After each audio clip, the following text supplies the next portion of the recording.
हाय friends, माझं नाव Tejas Kajale. Physics with Tejas sir या चॅनलमध्ये आपलं स्वागत आहे. मागच्या लेक्चरमध्ये आपण इनपुट कॅरेक्टरिस्टिक्स आणि आउटपुट कॅरेक्टरिस्टिक्स घेतलं होतं ट्रान्झिस्टरचे. आता आपल्याला पाहायचं आहे ट्रान्झिस्टर ऍज अन एम्प्लिफायर, म्हणजे ट्रान्झिस्टर हा एम्प्लिफायर सारखा कशा पद्धतीने वर्क करतो हे आपल्याला या लेक्चरमध्ये पाहायचं आहे. आता एम्प्लिफायर म्हणजे हे तुम्हाला थोडंसं मी सांगितलं होतं जेव्हा मी ट्रान्झिस्टर टॉपिक चालू केला होता. काय म्हटलं होतं आपण त्याच्यात? एम्प्लिफायर म्हणजे काय? To amplify the circuit, sorry to amplify the signal. To amplify the signal म्हणजे जेव्हा आपण स्मॉल अमाऊंट ऑफ इनपुट देतो आणि त्याच्यानंतर आपल्याला लार्ज अमाऊंट मध्ये काहीतरी आउटपुट मिळते, तर त्याला आपण म्हणत असतो एम्प्लिफायर. म्हणजे फॉर एक्झाम्पल आपले स्पीकर. कारण काय होते माहिती आहे का? कन्सिडर करा तुमच्याकडे स्पीकर आहे आणि मोबाईल जर समजा आपण स्पीकरला अटॅच केला तर आपल्याला जो आवाज आहे मोबाईलचा, हा आवाज जास्त प्रमाणात ऐकायला येतो. ठीक आहे, तर त्याला म्हटलं ते एम्प्लिफायर. कारण आपल्या मोबाईलचा आवाज एवढा मोठा नसतो, पण स्पीकरला अटॅच केल्याबरोबरच तो आवाज काय होतो, लाऊड ऐकायला येतो आपल्याला. तर याला म्हटलं ते एम्प्लिफायर. म्हणजेच काय होते माहिती आहे का? स्मॉल अमाऊंट ऑफ आपण इनपुट दिलं, म्हणजे कन्सिडर करा हे काहीतरी आपण स्मॉल अमाऊंट ऑफ इनपुट दिलं, ओके, आणि इकडे कुठेतरी आपल्याला लार्ज अमाऊंट ऑफ इनपुट जर समजा सॉरी आउटपुट जर समजा मिळत असेल तर त्याला काय म्हटलं ते एम्प्लिफायर. आता ही जी प्रोसेस होते, म्हणजे स्मॉल अमाऊंट ऑफ इनपुट दिल्यानंतर जर समजा आपल्याला लार्ज अमाऊंट ऑफ आउटपुट मिळत असेल, ही जी प्रोसेस होते या प्रोसेसला म्हटलं ते एम्प्लिफिकेशन. याला काय म्हटलं ते एम्प्लिफिकेशन. आणि ही प्रोसेस करणारा जो डिव्हाइस आहे त्या डिव्हाइसला म्हटलं ते एम्प्लिफायर. म्हणजे इन शॉर्ट आपल्याला काय करावं लागते, जे कोणतं सिग्नल आपण प्रोव्हाइड करणार आहे, जे कोणतं सिग्नल आपण इनपुट म्हणून प्रोव्हाइड करणार आहे, त्याचं एम्प्लिट्यूड आपल्याला वाढवावं लागते. ठीक आहे, तर त्याचं एम्प्लिट्यूड वाढवण्यासाठी आपण काय अप्लाय करत असतो? एम्प्लिफायर अप्लाय करत असतो. म्हणजे बघा इथे एम्प्लिट्यूड आपल्या लहान आहे आणि इकडे कुठेतरी एम्प्लिट्यूड आपल्याला काय मिळत आहे, लार्ज मिळत आहे. तर ही प्रोसेस कशामध्ये होते? त्या एम्प्लिफायर मध्ये होते. तर हेच एम्प्लिफायर कशा पद्धतीने वर्क करते हे आपल्याला पाहायचं आहे. तर हा आजचा टॉपिक कुठला आपला? Transistor as an amplifier. म्हणजे ट्रान्झिस्टर हा एम्प्लिफायरच्या पद्धतीने कशा पद्धतीने वर्क करतो हे आपल्याला पाहायचं आहे. तर त्याच्यासाठी आपण एक सर्किट डायग्राम काढलेली आहे. आता हे जे काही सर्किट डायग्राम आहे, हे सर्किट डायग्राम म्हणजे आपला कन्स्ट्रक्शन राहील आणि नंतर मग आपण काहीतरी वर्किंग पाहू. ठीक आहे, तर लक्षात घ्या एम्प्लिफायर मध्ये आपल्याला करायचं काय? एम्प्लिफायर मध्ये आपल्याला त्याचं व्होल्टेज, त्याचा करंट आणि त्याचा पॉवर हा काय करायचा आहे, इन्क्रीज करायचा आहे. कोणाच्या माध्यमातून? या ट्रान्झिस्टरच्या माध्यमातून. ठीक आहे, तर सगळ्यात पहिले आपण कन्स्ट्रक्शन पाहू. ही सर्किट डायग्राम आहे आपली. यामध्ये आपण काहीतरी कन्स्ट्रक्शन पाहणार आहे, कशा पद्धतीने अरेंज केलेलं आहे. तर ओके, हे कन्स्ट्रक्शन आहे. व्हिडिओ मध्ये जर समजा दिसत नसेल तर स्क्रीनशॉट काढून झूम करून पाहण्याचा प्रयत्न करायचा. ओके, आता हा ट्रान्झिस्टर घेतलेला आहे मी, ऑब्वियस आहे. हा जो गोल दिसत आहे हा ट्रान्झिस्टर आहे आपला. याच्या सगळ्यात पहिले टर्मिनल डिसाइड करून घ्या. टर्मिनल तुम्हाला माहित आहे, मधातला जो असतो तो बेस असतो ऑब्वियसली. एरो वाला इमिटर राहतो, ओके, आणि जिथे एरो नाही आहे तो काय राहतो, कलेक्टर. एक काम झालं आपलं. त्याच्यानंतर ट्रान्झिस्टर कुठला? ट्रान्झिस्टर कुठला? हा का एनपीएन ट्रान्झिस्टर. का बरं एनपीएन ट्रान्झिस्टर? त्याचं कारण असं आहे की जो एरो आहे तो एरो कुठून तर कुठपर्यंत दाखवतो आपल्याला, बेस पासून तर इमिटर पर्यंत. म्हणजे हा कुठला ट्रान्झिस्टर आहे? तर एनपीएन ट्रान्झिस्टर आहे. ओके, आता जेव्हाही आपण ट्रान्झिस्टरचं वर्क करणारा एम्प्लिफायर लावत असतो, म्हणजे ट्रान्झिस्टर ऍज अन एम्प्लिफायर, हे जेव्हा आपण टॉपिक पाहतो किंवा याची जेव्हा आपण सर्किट डायग्राम काढतो तेव्हा माहित आहे का, नेहमी लक्षात ठेवायचं जो इमिटर आहे हा इमिटर ग्राउंड करून घ्यायचा. म्हणजे ज्या वेळेस ट्रान्झिस्टर ऍज अन एम्प्लिफायरची जेव्हा आपण सर्किट डायग्राम काढतो तेव्हा ती सर्किट डायग्राम कशी असली पाहिजे? कॉमन इमिटर बेस मध्ये असली पाहिजे. कॉमन इमिटर असली पाहिजे. कॉमन इमिटर म्हणजे काय राहते? सरळ सरळ जो इमिटर आहे तो इमिटर आपल्याला काय करायचा आहे, ग्राउंड करायचा आहे. आलं लक्षात? कारण जेव्हाही आपण माहित आहे का ट्रान्झिस्टर ऍज अन एम्प्लिफायर ची डायग्राम काढतो तेव्हा माहित आहे का ती डायग्राम कशी असली पाहिजे, तो ट्रान्झिस्टर कसा असला पाहिजे, कॉमन इमिटर मध्ये असला पाहिजे. आलं लक्षात, कॉमन इमिटर बेस मध्ये असला पाहिजे, सॉरी बेस नाही, कॉमन इमिटर मोड मध्ये असला पाहिजे. मग कॉमन इमिटर मोड म्हणजे काय राहील, तर हा जो इमिटर आहे हा इमिटर काय करावा लागेल आपल्याला, कॉमन करावा लागेल. कॉमन म्हणजे इनपुट आणि आउटपुट साठी कॉमन राहील तो, किंवा आपण असे म्हणू शकतो की त्याला ग्राउंडेड करा किंवा सरळ सरळ अर्थिंग करावं. ओके, तर हा आपण काय केलेला आहे, ग्राउंडेड केलेला आहे, कॉमन ठेवलेला आहे इनपुट आणि आउटपुट साठी. त्याच्यानंतर आता आपल्याला काय करावं लागते, ट्रान्झिस्टर जर व्यवस्थितरित्या वर्क करणारा पाहिजे असेल तर तुम्हाला माहित आहे इनपुट आणि आउटपुट यामध्ये जे इमिटर बेस जंक्शन असते हे कसं असलं पाहिजे, फॉरवर्ड बायस मध्ये, बरोबर आहे. इमिटर बेस जंक्शन कसं असलं पाहिजे, फॉरवर्ड बायस मध्ये, आणि कलेक्टर टू बेस जंक्शन कसं असलं पाहिजे, रिव्हर्स बायस मध्ये. मग एक काम करा, सगळ्यात पहिले बायसिंग करून घ्या. बायसिंग हा फॉरवर्ड मध्ये पाहिजे, इमिटर बेस जंक्शन. आता इमिटर बेस जंक्शन फॉरवर्ड मध्ये करण्यासाठी आपल्याला कशा पद्धतीची बॅटरी अप्लाय करावी लागेल ते पाहून घेऊ आपण. पहा आता, इमिटर, इमिटर म्हणजे काय राहील आपला, एन टाइप सेमीकंडक्टर फॉरवर्ड मध्ये पाहिजे. मग एन टाइप सेमीकंडक्टर फॉरवर्ड मध्ये कसं जोडतो आपण, एन टाइप सेमीकंडक्टर जोडतो निगेटिव्हला.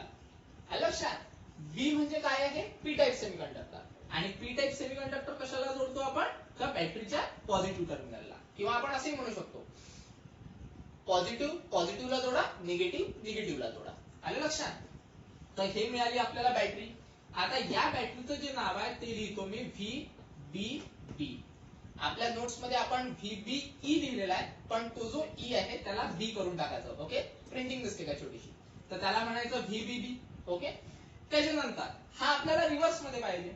मग रिव्हर्स मध्ये पाहिजे तर पहा आता, कलेक्टर, कलेक्टर कोणता टर्मिनल असतो, एन टाइप सेमीकंडक्टर.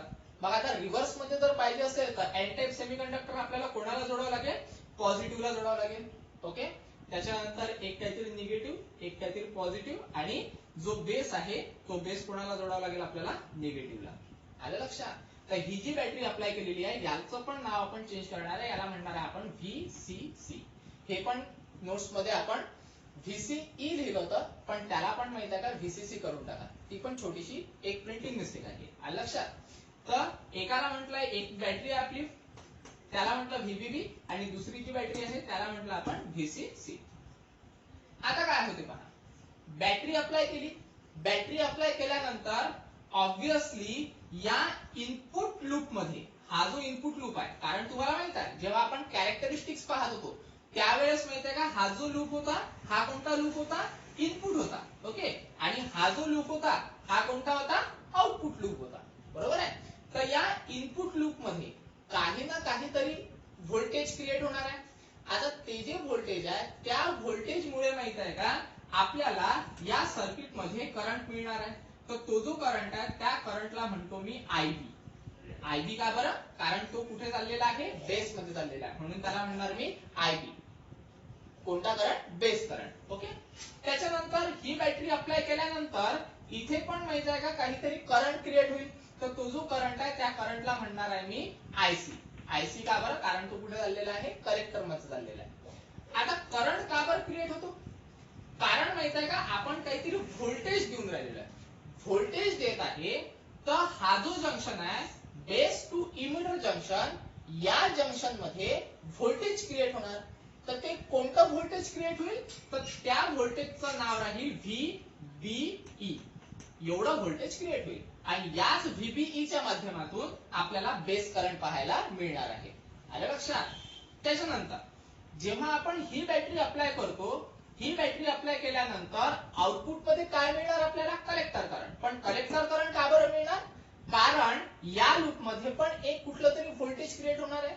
तर त्या व्होल्टेजचं नाव काय ठेवायचं आपल्याला, VCE.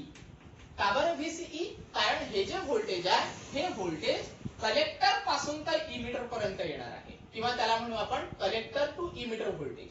आलं लक्षात. तर दोन्ही व्होल्टेज क्रिएट झालेले आहे. आलं लक्षात. आता इथे किणी एक रिकामी जागा आहे, इथे आपल्याला इनपुट द्यायचं आहे. इथून इनपुट दिल्यानंतर इथे कुठेतरी आपल्याला आउटपुट मिळणार आहे. पण सुरुवातीच्या काळामध्ये आपण इनपुट देणार नाही, सध्या आपलं सर्किट ऍज इट इज चालू राहू दे. आलं लक्षात. तर सर्किट चालू आहे, व्होल्टेज अप्लाय केलं, त्याच्यामुळे इथे काहीतरी या इनपुट लूप मध्ये काहीतरी आपल्याला व्हीबीई मिळालेला आहे, म्हणजे बेस टू इमिटर व्होल्टेज मिळालेला आहे आणि त्याच्याच माध्यमातून काहीतरी करंट क्रिएट झालेला आहे. तो करंट घेतला आपण आयबी. का बरं आयबी? कारण तो बेस मध्ये चाललेला आहे. ओके. त्याच्यानंतर इथे पण माहितीये का तसाच पद्धतीने इथे काहीतरी बॅटरी अप्लाय केली. बॅटरी अप्लाय केल्यामुळे की नाही आउटपुट मध्ये काहीतरी करंट क्रिएट झाला. कशामुळे करंट क्रिएट झाला? कारण तिथे पण काहीतरी व्होल्टेज आहे. तर हा व्होल्टेज कोणता आहे आपला? व्हीसीई, म्हणजे कलेक्टर टू इमिटर व्होल्टेज. ठीक आहे. त्याच्यानंतर हा जो रेजिस्टन्स आहे लावलेला, हा रेजिस्टन्स मी बेसला कनेक्ट केलेला आहे म्हणून त्याला म्हणणार मी आरबी. आरबी म्हणजे काय आहे? Base resistance. ओके. आणि हा जो इकडचा रेजिस्टन्स आहे याला म्हणणार आहे मी लोड रेजिस्टन्स. लोड रेजिस्टन्स का बरं? कारण इनपुट दिल्यानंतर जे काही आउटपुट मिळणार आपल्याला ते आउटपुट या आरएलच्या अक्रॉस मध्ये मिळणार आहे. आलं लक्षात? लोड रेजिस्टन्सच्या अक्रॉस मध्ये. ठीक आहे. त्याच्यानंतर अजून एक गोष्ट राहिली, हा आहे कॅपॅसिटर. याला काय म्हटलं जाते? कॅपॅसिटर म्हटलं जाते. हा एक कॅपॅसिटर अप्लाय केला, इकडे पण एक कॅपॅसिटर अप्लाय केला. कॅपॅसिटरचा फंक्शन काय आहे? का बरं कॅपॅसिटर अप्लाय केला? त्याचं कारण असं आहे, कारण बॅटरी अप्लाय करत असताना आपण माहिती आहे का डीसी बॅटरी अप्लाय केलेली आहे. पण इनपुट जेव्हा आपण देऊ, इनपुट सिग्नल जे काही देणार ते इनपुट सिग्नल आपण एसी देऊ. एसी म्हणजे अल्टरनेटिंग व्होल्टेज.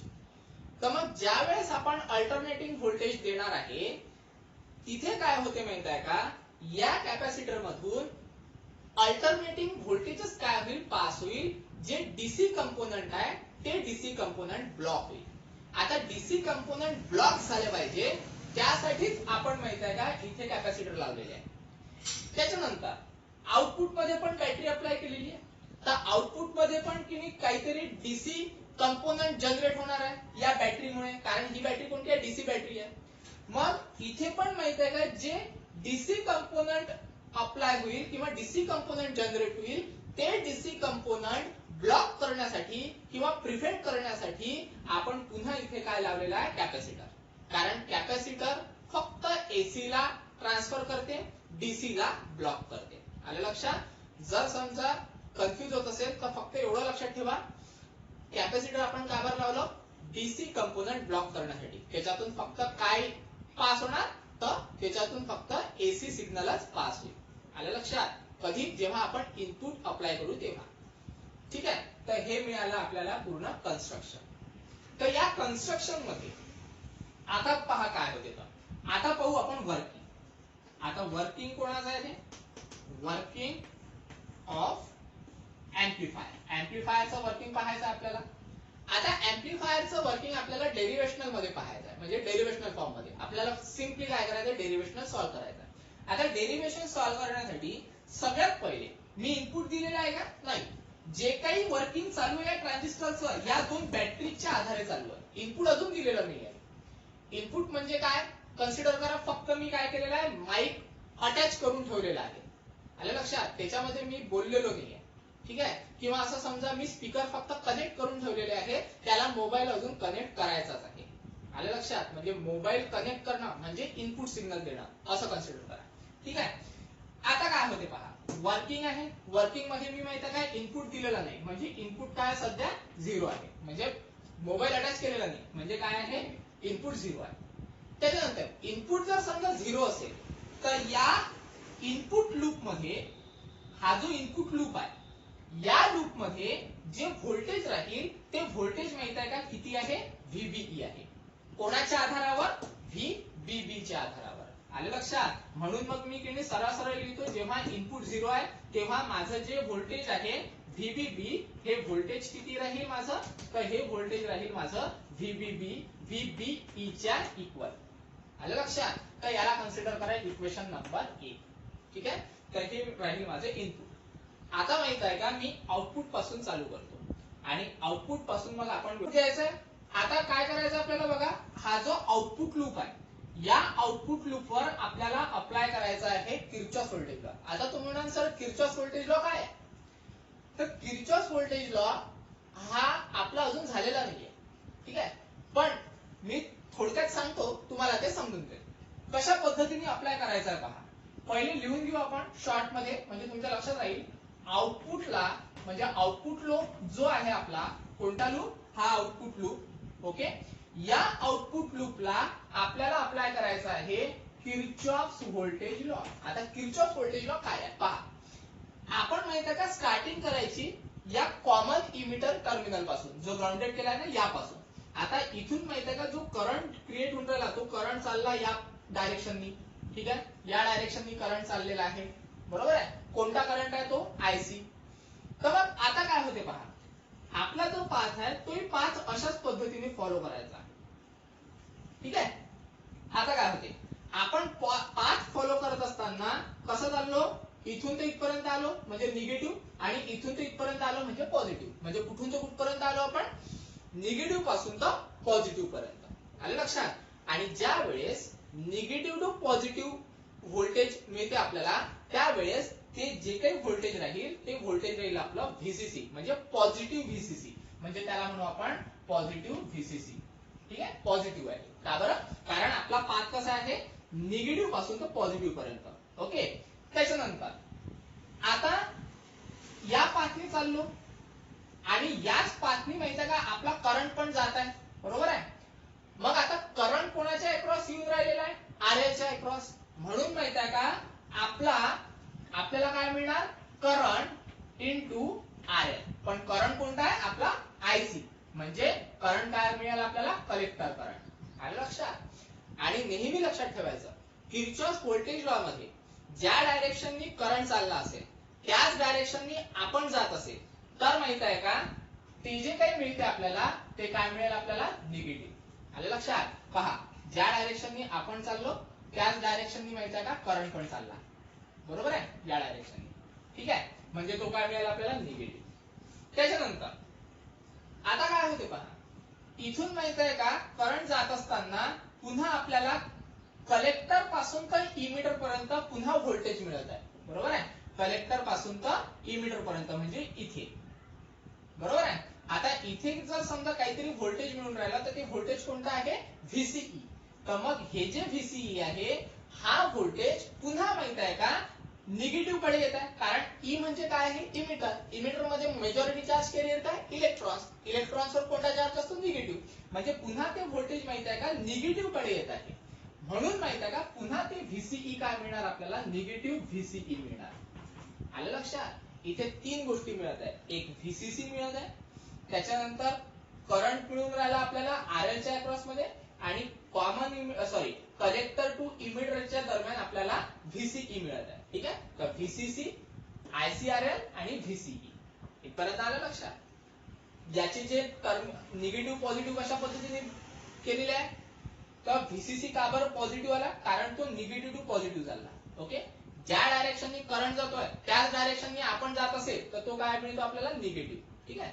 आणि त्याच्यानंतर व्हीसीसी हा पुन्हा व्होल्टेज आहे, हा कुठून तर कुठपर्यंत येत आहे, तर या निगेटिव्ह टर्मिनल कडे येत आहे.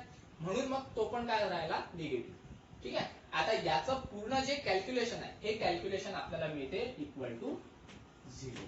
ठीक आहे. आता याला सिम्पली सॉल्व्ह करा. काय करायचं आपल्याला पहा, व्हीसीसी जर काढायचा असेल तर व्हीसीसी ऍज इट इज ठेवा.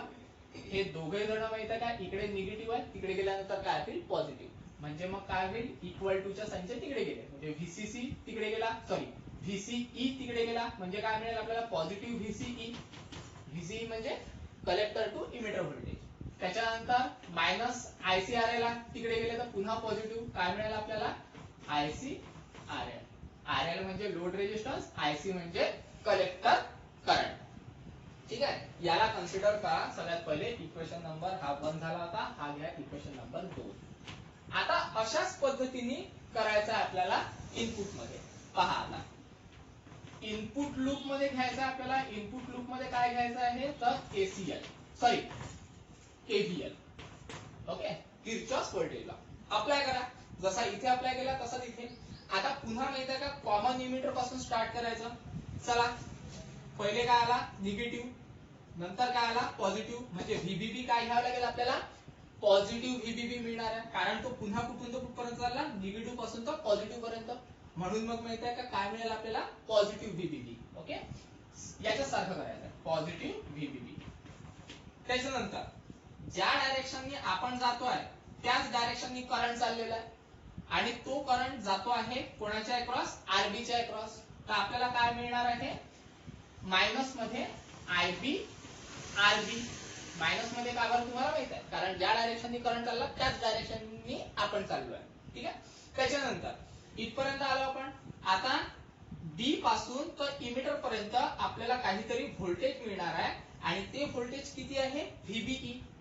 तर हा जो व्हीबीई आहे हा पुन्हा माहित आहे का इमिटर कडे येत आहे. इमिटर म्हणजे काय, कन्सिडर करा एन टाइप. एन टाइप म्हणजे काय, कन्सिडर करा निगेटिव्ह. पुन्हा निगेटिव्ह पर्यंत येत आहे, म्हणून याला काय घ्यायचं आपल्याला, negative. Negative VBE is equal to 0. ठीक आहे. आता हे मिळालं आपल्याला इनपुट. जसं हे सॉल्व्ह केलं तसंच हे सॉल्व्ह करा. सिम्पली काय करावं लागेल आपल्याला, हे पण निगेटिव्ह आहे, हे पण निगेटिव्ह आहे. इक्वल टू च्या तिकडे गेला तर काय मिळणार आपल्याला, पॉझिटिव्ह. करा मग. व्हीबीबी ला ऍज इट इज ठेवा, इज इक्वल टू व्हीबीई. तिकडे गेला तर प्लस झाला, प्लस व्हीबीई. ओके. मायनस तिकडे गेला तर प्लस झाला, म्हणजे प्लस आयबी आरबी. आरबी म्हणजे बेस रेजिस्टन्स. ओके. याला म्हणा इक्वेशन नंबर 2. आता सुरुवातीला पहा काय होतं, इनपुट 0 होतं. म्हणजे आपण फक्त काय केलं होतं, माईक कनेक्ट केला होता, सॉरी स्पीकर कनेक्ट केला होता. आता त्याला माहिती आहे का, मोबाईल अप्लाय करा. मोबाईल अप्लाय करा म्हणजे इथे काहीतरी इनपुट देऊ आपण. ठीक आहे. हे काहीतरी आपण दिलेलं आहे आता इनपुट. आता इनपुट दिलेलं आहे म्हणजे इथे काहीतरी इनपुट द्यावा लागेल, बरोबर आहे.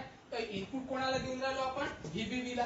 तर आता इक्वेशन पहा कसं होते. ठीक आहे. तर इथे लिहून घेऊ लागेल तर आपण, व्हेन वी अप्लाय इनपुट. ठीक आहे. व्ही आय इनपुट अप्लाय केल्यानंतर काय होते पहा, व्हीबीबी. व्हीबीबी ऍज इट इज. ओके. कारण व्हीबीबी ऍज इट इज आहे. मधात काय होऊन राहिलं, इनपुट. म्हणजे इनपुट काहीतरी ऍड केला आपण. म्हणजे काय केलं आपण, स्पीकरला फक्त काय अप्लाय केला, आता मोबाईल अप्लाय केला. हा स्पीकर होता, आता याला काय केलं आपण, अप्लाय मोबाईल. ठीक आहे. त्याच्यानंतर इज इक्वल टू, आता व्हीबीबी तर ऍज इट इज आहे, म्हणजे व्हीबीबी ची पूर्ण टर्म काय राहील, ऍज इट इज. तर द्या त्याला व्हीबीई प्लस आयबी आरबी. ओके. व्हीबीबी ची पूर्ण टर्म काय ठेवली आपण, ऍज इट इज ठेवली. चेंज कुठे होणार आहे, चेंज माहित आहे का, इथे होणार आहे. कारण की आपण इनपुट अप्लाय केलं. आता चेंज करत असताना माहित आहे का, फक्त या व्हीबीई मध्ये चेंज होणार आहे. का बरं व्हीबीई मध्ये चेंज होणार आहे, कारण माहित आहे का, बेस करंट हा कसा असतो, कॉन्स्टंट. म्हणून याच्यामध्ये चेंज होणार नाही. चेंज कोणात होणार आहे, व्हीबीई मध्ये. म्हणून मग माहित आहे का, ऍडिशन मध्ये चेंज कोणात होणार आहे, डेल्टा व्हीबीई. का बरं असे केलं मी, त्याचं कारण पहा. इनपुट दिल्यानंतर जो चेंज आहे तो फक्त व्होल्टेज मध्ये होईल. म्हणून मग माहित आहे का, ऍडिशन मध्ये चेंज दिलेला आहे मी, डेल्टा व्हीबीई. डेल्टा व्हीबीई म्हणजे small change in voltage. Delta VBE म्हणजे काय होते, स्मॉल चेंज इन व्होल्टेज. पण कोणतं voltage, emitter to base voltage. आलं लक्षात. कारण माहित आहे का, ही टर्म त्या ऍज इट इज राहणार आहे, कारण व्हीबीबी ऍज इट इज आहे. पण इनपुट दिलेला आहे, ऍडिशन मध्ये इनपुट दिलेला आहे. त्या ऍडिशन मध्ये माहित आहे का, व्हीबीई मध्ये चेंज होईल. त्याचं कारण असं आहे, आयबी काय राहील तिथे, कॉन्स्टंट. कारण आपण माहित आहे का, ट्रान्झिस्टरच्या कॅरेक्टरिस्टिक्स मध्ये शिकलो होतो. जे आपले कॅरेक्टरिस्टिक्स होतं, त्या कॅरेक्टरिस्टिक्स मध्ये माहित आहे का, आपण आयबी कॉन्स्टंट ठेवला होता. मग आयबी जर कॉन्स्टंट आहे तर तो चेंज होणार नाही, तो चेंज होणार नाही. म्हणून मग इथे माहित आहे का, काही चेंज नाही केला आपण ऍडिशन मध्ये.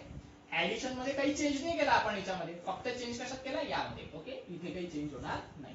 तर हे एक इक्वेशन आपल्याला मिळालं. ठीक आहे. त्याच्यानंतर आता काय होते पहा, इक्वेशन 1 बघू. इक्वेशन 1 मध्ये काय आहे, व्हीबीबी इज इक्वल टू व्हीबीई आहे. म्हणजे इन शॉर्ट या व्हीबीई च्या जागेवर आपण व्हीबीबी ठेवू शकतो. ठेवा मग काय होते पहा, this implies VBB as it is plus input as it is equal to VBE. VBE च्या जागेवर काय आहे, व्हीबीबी. म्हणजे व्हीबीई च्या जागेवर व्हीबीबी. ओके. प्लस पूर्ण टर्म ऍज इट इज,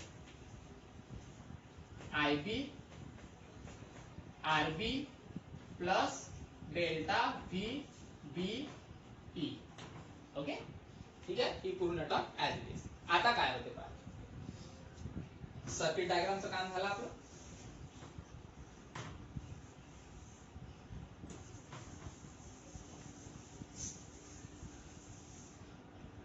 आता सिम्पली व्हीबीबी गेट कॅन्सल.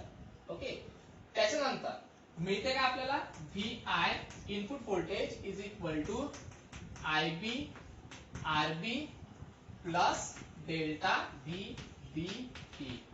ठीक आहे, आता काय होते पहा, कन्सिडर करा RB जो आहे हा RB खूप स्मॉल आहे, लक्षात, नियर अबाउट 0. हा जर समजा नियर अबाउट 0 असेल तर ही टर्म माहित आहे का काय होऊन जाते, पूर्णपणे निग्लेक्ट होऊन जाते. किंवा आरबी जर स्मॉल असेल तर ही जी टर्म आहे ही टर्म काय करू शकतो आपण, निग्लेक्ट करू शकतो. ओके, मग ही टर्म निग्लेक्ट झाली तर काय मिळते इनपुट आपल्याला, इनपुट मिळालं डेल्टा VBE. लक्षात, इनपुट काय मिळालं आपल्याला, डेल्टा VBE. ठीक आहे, तर हे मिळालं आपल्याला इनपुट. त्याच्यानंतर जेव्हा आपण माहित आहे का इनपुट कॅरेक्टरिस्टिक्स ऑफ ट्रान्झिस्टर पाहिले होते, त्यामध्ये माहित आहे का डायनॅमिकल इनपुट रेजिस्टन्स काढलं होतं आपण. तर ते डायनॅमिकल इनपुट रेजिस्टन्स काय होतं, ते डायनॅमिकल इनपुट रेजिस्टन्स याला कन्सिडर करा. इक्वेशन नंबर किती झाला होता आपला, 2 झाले होते, 2 झाले होते ना. ठीक आहे, याला कन्सिडर करा इक्वेशन नंबर 3. आता डायनॅमिकल इनपुट रेजिस्टन्स घ्या, इनपुट रेजिस्टन्स. ओके, काय होते इनपुट रेजिस्टन्स आपले, delta VBE okay upon delta IB. बरोबर आहे, हे डायनॅमिकल इनपुट रेजिस्टन्स होते आपले, delta VBE upon delta IB. एक काम करा, हा जो डेल्टा IB आहे इकडे डिवायडेडला आहे, इकडे गेल्यानंतर काय होते, मल्टिप्लाय. म्हणजे काय मिळेल आपल्याला, नाही ते इकडे लिहितो, काय होईल तर मल्टिप्लायला डिवायडेडला इकडे गेल्यानंतर मल्टिप्लाय, म्हणजे this implies delta VBE as it is डिवायडेडला इकडे गेल्यानंतर मल्टिप्लाय, म्हणजे RI as it is. Okay, आणि इनटू डेल्टा IB. ठीक आहे, म्हणजे डेल्टा VBE ची व्हॅल्यू निघालेली आहे, ती व्हॅल्यू माहिती आहे काय, इक्वेशन 3 मध्ये पुटअप करा. काय होते पहा, म्हणजे VI input voltage is equal to काय मिळालेली आहे आपल्याला, RI इनटू डेल्टा IB. ठीक आहे, याला म्हणा इक्वेशन नंबर 4. ठीक आहे, त्याच्यानंतर आता काढू आपण आउटपुट. इनपुट काढलं, आता काढू आउटपुट. आता आउटपुट काढण्यासाठी काय करावं लागेल, या इक्वेशनला पकडा, इक्वेशन नंबर 2 ला. कसं लिहू आपण, फ्रॉम टू काय आहे, VCC is equal to VCE okay plus ICRL. ठीक आहे, इक्वेशन नंबर 2 आहे. आता इथे काय होते पहा, VCC त्याच्यानंतर हे आहे VCE प्लस ICRL. आता काय होते, इनपुट दिल्यानंतर आउटपुट लूप मध्ये काहीतरी चेंज होईल. आउटपुट लूप होता ना, यामध्ये काहीतरी चेंज होईल. इनपुट लूप मध्ये चेंज झाल्यानंतर आउटपुट लूप मध्ये काहीतरी चेंज होईल. मग चेंज करा, काय चेंज होईल, डेल्टा. डेल्टा म्हणजे स्मॉल चेंज, जसं कन्सिडर करा डेरिव्हेटिव्ह आहे, delta VCC is equal to delta VCE okay plus delta IC into RL. आता तुम्ही म्हणाल सर RL ला का बरं डेल्टा नाही लावला, IC लाच पण डेल्टा लावला. त्याचं कारण असं आहे, लोड रेजिस्टन्स हे कॉन्स्टंट असते, किंवा कुठलं पण रेजिस्टन्सच्या सर्किट मध्ये लावतो आपण ते काय असते, कॉन्स्टंट असते. त्याच्यामुळे त्याला नाही दिलं मी डेल्टा, कोणाला दिला, IC ला. आता इथे माहिती काय होते, VCC जो आहे हा VCC कॉन्स्टंट असतो. कारण VCC म्हणजे काय आहे, आपली ती एक बॅटरी आहे, डीसी बॅटरी आहे, आणि डीसी बॅटरीला आपण चेंज करू शकत नाही. बरोबर आहे ना, मग तो जर चेंज होत नसेल तर कॉन्स्टंट आहे, कॉन्स्टंटचा कन्सिडर करा, डेरिव्हेटिव्ह करत आहे, तो काय येतो 0, म्हणजे हे होईल 0. ओके, इज इक्वल टू काय मिळणार आपल्याला, delta VCE plus delta ICRL. Simply एक काम करा, ICRL इकडे प्लस आहे, इकडे आल्यानंतर काय होते मायनस, म्हणजे this implies delta VCE is equal to minus ICRL. ठीक आहे, इक्वेशन नंबर 4 झालं, याला इक्वेशन नंबर 5 म्हणा. चला, आता हे मिळालं VCE, पण हा जो VCE आहे हा आउटपुट लूप मध्ये आहे, म्हणून सिम्पली याला आपण काय म्हणू, आउटपुट. आउटपुट व्होल्टेज काय मिळालं, मायनस ICRL. ठीक आहे, याला कन्सिडर करा 6, किंवा असं म्हणा हे 5 काही म्हणू नका, याला सरळ सरळ 5 म्हणा. आलं लक्षात, हे इक्वेशन नंबर 5 कोणतं आहे ते, आउटपुट. चला आता सिम्पली एकच काम करायचं आहे. ठीक आहे, हे तुम्ही नोट डाऊन करू शकता, व्हिडिओ बघत असताना स्क्रीनशॉट काढून नोट डाऊन करू शकता, म्हणजे काय होईल तुमच्या व्यवस्थित ते लक्षात येऊन जाईल. आणि छोट्या छोट्या काहीतरी प्रिंटिंग मिस्टेक झालेली आहे. इथे पण काहीतरी प्रिंटिंग मिस्टेक आहे आपल्या नोट्स मध्ये. इथे मायनस नाही लिहिला होता मी, तर तो पण लिहून द्या. कुठे कुठे झालेली आहे ते पाहून घ्या फक्त. ठीक आहे, लिहिताना काहीतरी गडबड झाली होती ती. ठीक आहे, त्याच्यानंतर पहा आता 2-4 स्टेप मध्ये आन्सर आहे आपला. आता काय करायचं आहे, इनपुट निघाला आउटपुट निघाला.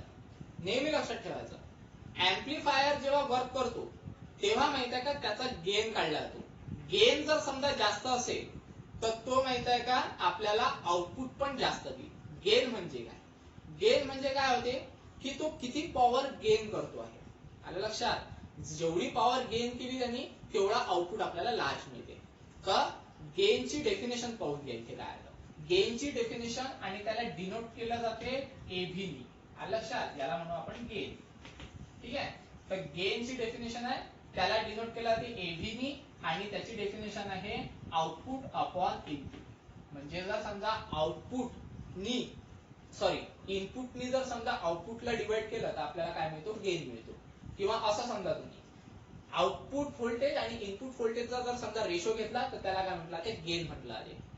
आता गेन म्हणजे काय आहे पहा, कन्सिडर करा तुमचा जो ऍम्प्लिफायर आहे आउटपुट देऊन राहिला 400 आणि इनपुट दिलं तुम्ही 100, तर गेन किती झाला, 4चा. म्हणजे 4 पट त्यांनी काय केलेलं आहे, आउटपुट वाढवलेलं आहे. म्हणजे तुम्ही इनपुट देऊन राहिले फक्त स्मॉल इनपुट म्हणजे 100 देऊन राहिले, पण आउटपुट किती मिळालं तुम्हाला, 400. म्हणजे कितीचा गेन झाला, तो 4 पट गेन झाला. म्हणजे याला म्हटलं ते गेन. ओके, तर तो गेन काढून घेऊ आपण काय आहे. मग आता गेन काय आहे पहा. आता आउटपुट व्होल्टेज किती आहे, ICRL. ठीक आहे, तर कन्सिडर करा आपल्याकडे मायनस IC आणि RL आहे. इनपुट किती आहे, हे आहे RI into delta IB. Okay, आता माहित आहे का याला काहीतरी इक्वेशन नंबर देऊन द्या. हे इक्वेशन नंबर 5 आहे, हे इक्वेशन नंबर 6 कन्सिडर करा. पहा आता ज्या वेळेस आपण माहित आहे का इनपुट आणि आउटपुट कॅरेक्टरिस्टिक्स पाहिलं होतं. ठीक आहे, आणि त्याच्या आधी पण आपण एक टॉपिक पाहिला होता ज्यामध्ये आपण माहित आहे का बीटा डीसी काढलं होतं.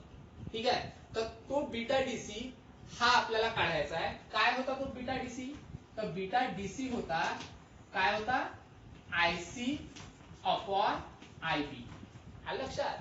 पण इथे माहित आहे का बीटा डीसी न काढता बीटा एसी काढायचा आहे, अल्टरनेटिंग काढायचा आहे. म्हणजे सिंपली आपल्याला करावं काय लागेल, इथे अल्टरनेटिंग म्हणजे चेंज होत राहील, तो चेंज होत राहील. म्हणजे जर समजा आपण डेल्टा IC आणि डेल्टा IB चा रेशो घेतला तर आपल्याला मिळते बीटा एसी. आलं लक्षात. याच्यावरून IC ची व्हॅल्यू काढून घ्या. सिंपली काय होईल, हा IB आहे, इकडे डिवाइडेड आहे, इकडे गेल्यानंतर काय होते, मल्टिप्लाय करा. मग काय होईल पहा, beta AC okay is equal to काय म्हटलं मी, इकडे डिवाइडेड आहे, इकडे मल्टिप्लाय. म्हणजे डेल्टा IC हा ऍज इट इज राहणार, हा इकडे डिवाइडेड आहे, इकडे गेल्यानंतर मल्टिप्लाय. म्हणजे beta AC into delta IB. बस सिंपली एक काम करा, IC च्या जागेवर ही व्हॅल्यू पुटअप करून टाका. काय ते पहा, gain AV is equal to minus of IC ची व्हॅल्यू काय आहे, ही वाली. ठीक आहे, तर काय व्हॅल्यू आहे ती समजा, beta AC delta IB upon मध्ये काय आहे, अपॉन मध्ये RI डेल्टा IB. बरोबर आहे. ठीक आहे, ही एसी ची IC ची व्हॅल्यू टाकली आपण, ही IC ची व्हॅल्यू टाकली, त्याच्यानंतर डेल्टा. ठीक आहे, ही पूर्ण, आणि हा RL ऍज इट इज. आलं लक्षात काय केलं ना, IC ची व्हॅल्यू टाकली इथे. ओके, RL हा ऍज इट इज आणि अपॉन मध्ये RI डेल्टा IB हे पण ऍज इट इज. ठीक आहे, तर एक गोष्ट राहिली आपली, तर इथे माहित आहे का डेल्टा IC आहे, तर इथे पण डेल्टा IC राहील, इथे पण डेल्टा IC राहील. आलं लक्षात. ओके, त्याच्यानंतर मिळाला गेन. आता काय होते पहा, delta IB get cancel. This is our final answer. काय उरला आता, मायनस बीटा एसी, त्याच्यानंतर RL म्हणजे लोड रेजिस्टन्स अपॉन मध्ये input dynamic resistance. This is our required answer. याच्यावरूनच आपल्याला पॉवर पण काढता येते. ठीक आहे, पॉवर मी नोट्स मध्ये दिलेला नाहीये, पण तुम्ही माहित आहे का नोट डाऊन करून घ्यायचं. पॉवर कसं होईल पहा, पॉवर म्हणजे गेन पॉवर. फॉर्म्युला तोच आहे, जसं इथे म्हटलं आउटपुट अपॉन इनपुट, तसं पण इथे माहितीये का पॉवर पण कसं राहील, output power upon input power. ठीक आहे, इथे दिसत नसेल खाली, तर इकडे करतो. काय राहील आपलं पॉवर, त्याला म्हणू आपण पॉवर गेन. ठीक आहे, पॉवर गेन म्हणजे काय होते, output power upon input power. ठीक आहे, तर मग आउटपुट पॉवर का फॉर्म्युला काय आहे, व्होल्टेज इंटू करंट. म्हणजे मग व्होल्टेज इंटू काय मिळेल आपल्याला, करंट. इथे पण तसंच आहे, व्होल्टेज इंटू करंट. पण काही ना काही चेंज राहील ना आउटपुट आणि इनपुट मध्ये. तर आउटपुट पॉवर घेऊ आपण डेल्टा व्हीसीई कलेक्टर टू इमिटर, आणि करंट जो मिळेल आपल्याला तो कलेक्टर करंट मिळेल. आलं लक्षात, कारण आउटपुट लूप मध्ये पाहत आहे आपण ते. ठीक आहे, त्याच्यानंतर इनपुट मध्ये डेल्टा व्हीबीई, आणि करंट काय मिळेल आपल्याला, ते आय म्हणजे इथे पण डेल्टा लागेल कारण करंट चेंज होत आहे, डेल्टा आय बी. लक्षात, तर हे मिळणार आहे आपल्याला आउटपुट, काय म्हणतात त्याला, output power upon input power. झालं, हे मिळालं आपल्याला output power upon input power. तर यामध्ये काय होते पहा, delta IC upon delta IB. काय आहे, delta IC upon delta IB बेटा एसी, म्हणजे याला म्हणू आपण बीटा एसी. ठीक आहे, त्याच्यानंतर हे जे आहे डेल्टा व्हीसीई अपॉन डेल्टा व्हीबीई. तर डेल्टा व्हीसीई म्हणजे काय आहे, आउटपुट लूप आहे.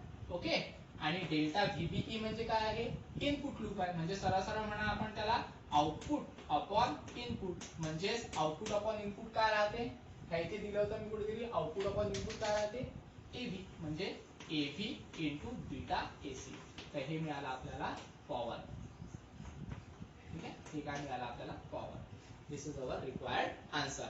आणि हेच पूर्ण डेरिवेशन कशामध्ये वापरतो आपण, तर आपल्या ट्रान्झिस्टर ऍज अन ऍम्प्लिफायर मध्ये. ठीक आहे, इथे आउटपुट अपॉन इनपुट का बरं आलं, त्याचं कारण असं आहे पहा, डेल्टा व्हीसीई ला काय लिहिलं आपण, आउटपुट. ओके, आणि डेल्टा व्हीबीई म्हणजे काय आहे ते इनपुट. किंवा असं लक्षात ठेवा, डेल्टा व्हीसीई म्हणजे आउटपुट लूप आहे म्हणून त्याला म्हटलं आउटपुट, आणि डेल्टा व्हीबीई म्हणजे इनपुट लूप आहे म्हणून त्याला म्हटलं इनपुट. आलं लक्षात, तर हे पूर्ण आहे काय म्हणतात त्याला, transistor as an amplifier. Important derivation आहे. ठीक आहे, कुठे अडचण असेल, समजलं नसेल तर मेसेज टाका किंवा कॉल करा. ठीक आहे, आणि जे मी बोर्डवर लिहून दिलं तशा हिशोबाने जर समजा तुम्ही तुमच्या नोट्स मध्ये किंवा बुक मध्ये जर व्यवस्थित लिहून घेतलं तर ते तुम्हाला इझी जाईल. कारण नोट्स मध्ये लिहत असताना थोडी लिहिण्यामध्ये गडबड झाली आहे, कारण कुठेतरी मायनसचा फरक पडलेला आहे, आणि सर्किट डायग्राम काढत असताना व्हीसीई व्हीबीई थोडासा ते प्रॉब्लेम आलेला आहे. तर व्हिडिओ पाहून ते करेक्ट करून घ्यायचं, जिथे प्रॉब्लेम असेल ते करेक्ट करून घ्यायचं. नाही तर मग सरळ जसं जसं आपण बोर्डवर सांगितलेलं आहे, जसं जसं बोर्डवर शिकवलेलं आहे तशा हिशोबाने नोट डाऊन करायचं. ठीक आहे, समजलं नसेल तर मेसेज टाका किंवा कॉल केला तरी चालेल.